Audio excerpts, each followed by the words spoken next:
మన దేవుడు, మన రక్షకుడు యేసయ్య నామంలో మీ అందరికీ శుభాలు తెలియజేసుకుంటున్నాను. అయితే ఈ మే నెల 7వ దినమున ప్రభు మన కొరకు సిద్ధపరిచిన వాక్యాన్ని మనం చదువుకొని మన జీవితంలోకి ఆస్వాదించుకుంటాం.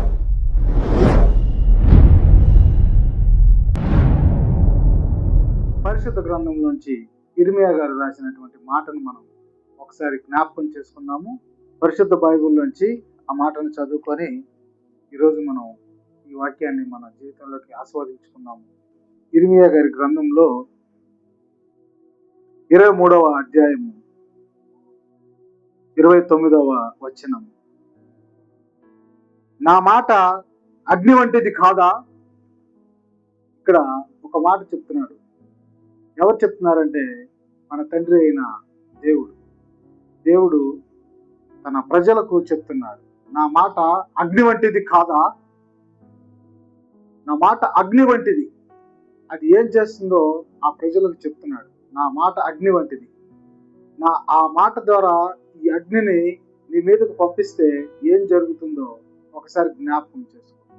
దేవుడు ఎప్పుడు ప్రేమ స్వరూపి, దైవ స్వరూపి, కరుణామయుడు, దయామయుడు అని మనం అనుకుంటే అది మన పొరపాటే.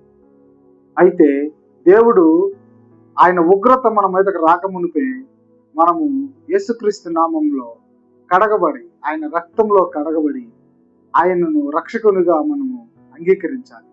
లేదంటే ఆయన రెండవ రాకడలో ఒక రాజుగా, ఒక తీర్పు తీర్చే ఒక అధికారిగా, న్యాయాధిపతిగా ఈ భూమి మీదకి రాబోతున్నాడు. అప్పుడు ఆయన దహించేటువంటి ఆ అగ్నిలో మనం కాలిపోకుండా మనం ప్రభువులో జీవించాలి. అయితే ఇక్కడ ఆయన చెప్తున్న మాట, నా మాట అగ్ని వంటిది కాదా? ఈ అగ్ని ఏం చేస్తుందంటే నీలో ఉన్న పాపాన్ని దహించి వేస్తుంది. నీలో ఉన్న కోపాన్ని, అసూయని అన్నిటినీ దహించి వేస్తుంది. ఆయన చెప్తున్నాడు, నా మాట అగ్ని వంటిది కాదా అంటే ఆయన నోటి మాట ద్వారా ఈ సృష్టిని సృష్టించిన దేవుడు ఆయన నోటి మాట ద్వారా మనల్ని దహించి వేయగలడు. కానీ దేవుడు నిన్ను దహించేస్తానని ఇక్కడ చెప్పట్లేదు. నా మాట అగ్ని వంటిది కాదా అంటే అగ్ని వంటిదే. అది ఏం చేస్తుందంటే నీలో ఉన్న పాపాన్ని దహించి వేస్తుంది.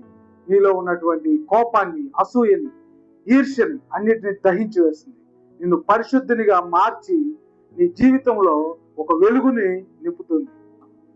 ఇంకొక మాట రాయబడింది అక్కడ, నా మాట అగ్ని వంటిది కాదా అని చెప్పిన తర్వాత బండను బద్దల చేయు సుత్తి వంటిది కాదా? ఇంకో మాట కూడా చెప్తున్నారు, బండను బద్దల చేయగల సుత్తి నా మాట అని కూడా ఇక్కడ చెప్తున్నారు. మనం ఒక సుత్తిని ఎందుకు వాడతామంటే ఏదన్నా ఒక బండను పగల కొట్టడానికి. మనం ఎంతో మంది శిల్పులను చూసింటాం.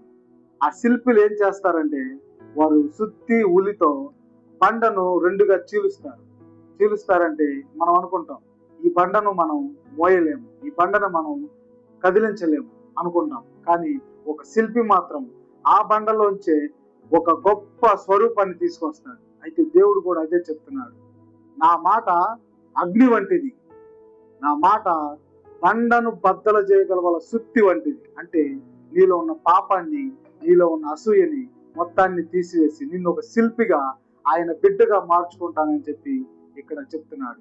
దేవుడు ప్రేమ స్వరూపి, దైవ స్వరూపి, దయగలవాడు, కరుణామయుడు. కానీ మీరు ఆయనకు లోబడకపోతే, ఆయన కొరకు మనం సిద్ధపడి ఉండకపోతే మన జీవితాల్ని ఆ అగ్నికి ఆహుతి చేసుకునే వారిలాగా మనం ఉండకుండా దేవుడు మనలో ఉన్నటువంటి ఆ బాధను, ఆ కోపాన్ని, ఆ అసూయని, పాపాన్ని, నువ్వు చేసేటువంటి పాపాన్ని నువ్వు ప్రతి క్షణము ఒక చెడు సావాసం చేసేవాడిగా ఉంటే ఈరోజు నువ్వు దేవుణ్ణి అడిగితే ఆయన నీలో ఉన్నటువంటి ఆ సమస్త పాపాలను ఆయన అగ్నితో దహించి వేస్తానని చెప్పి దేవుడు ఇక్కడ సెలవిస్తున్నాడు.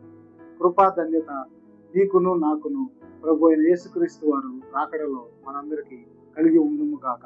ఆమేన్.